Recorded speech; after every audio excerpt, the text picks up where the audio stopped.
Welcome to the wonderland stories. پیارے بچوں، کیا آپ ایک ایسی کہانی سننے کے لیے تیار ہیں جس میں باتیں کرنے والے جانور، چمکدار ندی اور حیران کن حیرتیں ہوں؟ آج کی کہانی کا نام ہے بہانہ، اور یہ سب شروع ہوتا ہے ایک دھوپ بھرے میدان میں، جہاں ایک ننھا میمنہ لولو رہتی ہے۔ لولو خوش مزاج، تجسس سے بھری اور جادوئی جنگلی ندی سے پانی پینا بہت پسند کرتی تھی۔ لیکن ایک روشن صبح ندی کے اوپر کچھ عجیب سا چھپا ہوا ہے، ایک غصے والا بوڑھا بھیڑیا جس کا نام ہے وبل، جس نے ابھی تک ناشتہ نہیں کیا اور بہت بد مزاج ہے۔ لولو نرمی سے ٹھنڈی صاف ندی میں گئی تو وہ تتلیوں اور بلبلوں کے بارے میں ایک چھوٹا سا گیت گنگنا رہی تھی۔ اس نے ابھی پہلا گھونٹ لیا ہی تھا کہ وبل بھیڑیا پتھریلے ٹیلے سے زور زور سے چلتا ہوا نیچے آیا۔ اس کے پیٹ سے بجلی کی طرح آواز آئی، لیکن ہیلو کہنے کی بجائے وہ لولو پر گڑگڑا کر بولا، تم نے پانی گندا کر دیا ہے۔ لولو نے پلکیں جھپکیں اور ادھر ادھر دیکھا۔ پانی شیشے کی طرح صاف تھا، سورج کی روشنی میں چمک رہا تھا۔ لیکن جناب، اس نے نرمی سے کہا، میں تو آپ کے نیچے کھڑی ہوں، پانی آپ کی طرف سے میری طرف آ رہا ہے۔ وبل نے اپنے بالوں والے گال پھیلائے۔ اس نے یہ تو سوچا ہی نہیں تھا، لیکن وہ ابھی اپنے غصے والی شکل چھوڑنا نہیں چاہتا تھا۔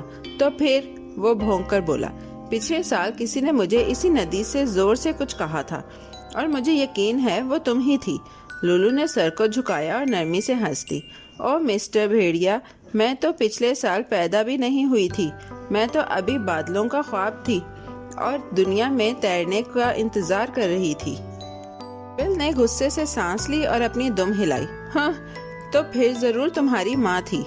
ہاں، تمہاری ماں نے ہی کچھ برا کہا ہوگا۔ لولو نے دوبارہ پلکیں جھپکی، اور نہیں جناب، میری ماما ہمیشہ کہتی ہیں نرم الفاظ سورج کی روشنی کی طرح ہوتے ہیں، یہ دلوں کو خوش کرتے ہیں، وہ کبھی کسی سے برا نہیں بولتی۔ اتنے میں ایک نیلا چمکدار تتلی اڑتی ہوئی ان کے درمیان آ کر وبل کی ناک پر بیٹھ گئی۔ اس نے چھینک ماری، اچھوں، اور پیچھے ہٹ کر ایک مزیدار سی مسکراہٹ دی۔ لولو نے پھر سے ہنس دیا اور ندی بھی ہنسی سے چمکنے لگی۔ وبل نے سنجیدہ رہنے کی کوشش کرتے ہوئے کہا، شاید یہ سب ایک خواب تھا۔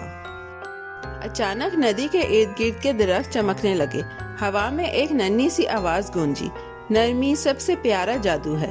یہ وسپر تھی، جنگل کی جادوئی ہوا کی پری۔ وہ اکثر تب آتی تھی جب جانور نرمی بھول جاتے تھے۔ اس نے وبل کو ہوا کی طرح گلے لگایا اور اس کے کان میں کہا، تمہیں ناراض ہونے کی کوئی وجہ نہیں چاہیے، تمہیں صرف ایک دوست کی ضرورت ہے۔ وبل نے حیرت سے پلکیں جھپکی، ایک دوست؟ اس نے آہستہ سے کہا۔ لولو خوشی سے سر ہلا کر بولی، جی ہاں، دوست ایک دوسرے کی بات سنتے ہیں اور کہانیاں شیئر کرتے ہیں۔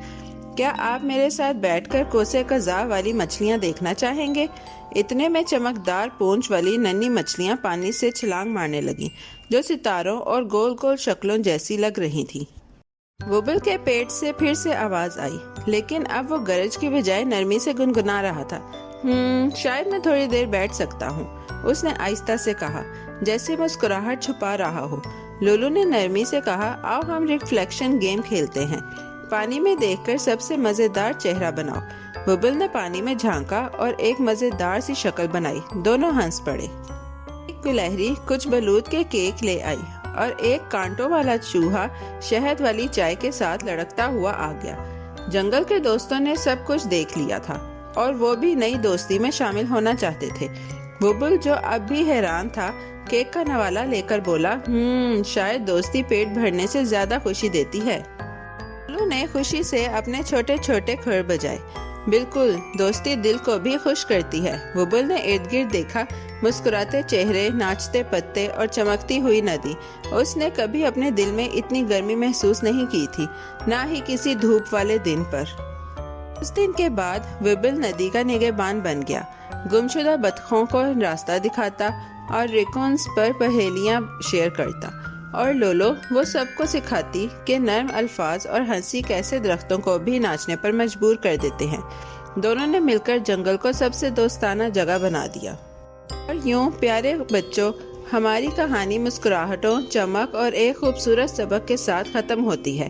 جب بھی کوئی غصے والا ملے، ڈرنے کی ضرورت نہیں، بس نرمی سے پیش آؤ، کیونکہ کبھی کبھی ایک نرم دل کسی بھی غصے والے چہرے کو دوستی میں بدل سکتا ہے۔ اور یاد رکھو، بہادر دل اور نرمی سے کہے گئے الفاظ دنیا کو بہتر بناتے ہیں۔ پیارے بچوں، کیسی لگی آپ کو یہ کہانی؟ ایسی ہی مزیدار کہانیاں سننے کے لیے ہمارے چینل کو لائک، سبسکرائب اور شیئر کرنا مت بھولیے گا۔ Bye bye.